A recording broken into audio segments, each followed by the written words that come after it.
Bueno, vamos a comenzar ahora la retroalimentación de este martes de prueba número 1 correspondiente al grado noveno. Las preguntas de la número 21 a la 24 se deben responder con base en el siguiente texto.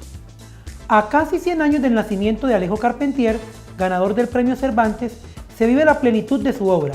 Esta entrevista imaginaria puede ser la prueba de que también puede sentirse como alguien familiar.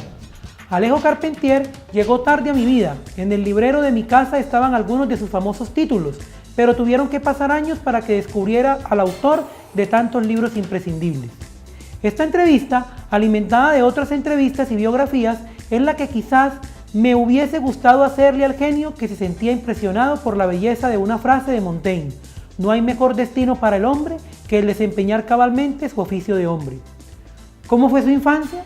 Pasé mi infancia en el campo de Cuba, yendo a La Habana para proveerme de libros. Me entregué desde muy niño a vastas lecturas orientadas por mi padre, quien me enseñó a leer y analizar los textos y a comparar las distintas versiones de una misma obra.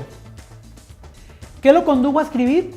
Desde mi adolescencia siempre he tenido la sensación de que América Latina brindaba realidades nuevas, temas nuevos, conflictos, valores que reclamaban la presencia del novelista. Estoy convencido de que en América Latina la novela responde a una necesidad. La novela sudamericana tiene todo un mundo por revelar. ¿Cuándo había publicado su primer cuento? En 1923, en una revista literaria. Tenía 18 años. Lo releí varias veces, pero de pronto, horror, descubrí que se habían equivocado. El cuento se titulaba El obseso y me lo habían titulado El obeso. ¿Qué atributos aplaude de los hombres? La bondad, el entendimiento de lo ajeno. No puedo aceptar la suficiencia de aquellos que, por pertenecer a una secta religiosa, política o esotérica, se creen en posesión de la verdad. Nada me parece tan interesante como el examen de las ideas opuestas a las nuestras. Vamos ahora con la pregunta número 23, que nos dice: una entrevista como la anterior se diferencia de un reportaje ya que esta A. presenta la faceta más susceptible de un personaje reconocido, B. genera preguntas sin objetivos previamente definidos, C. narra sucesos que influyeron en la vida del personaje entrevistado, D. interpela a un sujeto en una situación pactada con un objetivo claro. Es importante hacer la diferencia que hay entre un reportaje y una entrevista. Una entrevista se basa en la capacidad que tiene el periodista de preguntarle a su entrevistado.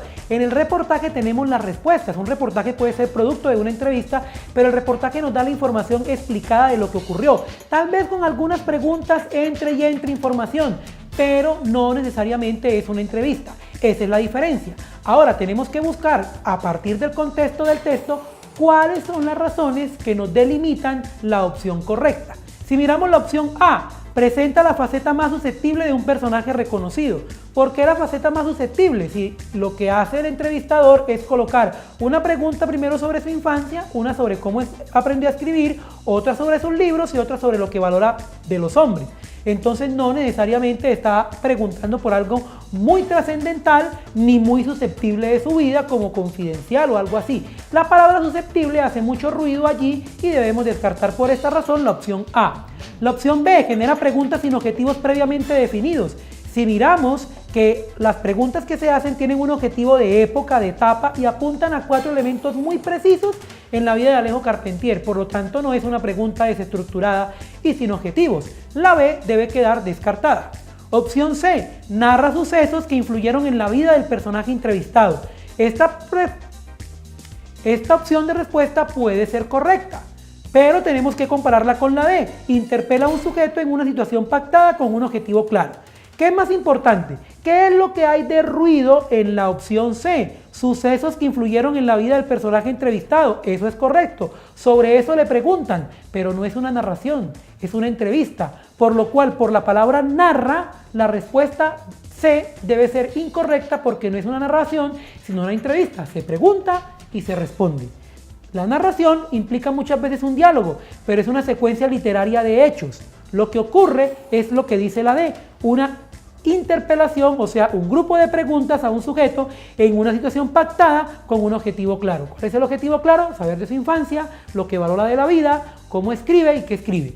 Por esa razón, entonces, la respuesta correcta para la pregunta número 23 es la opción D.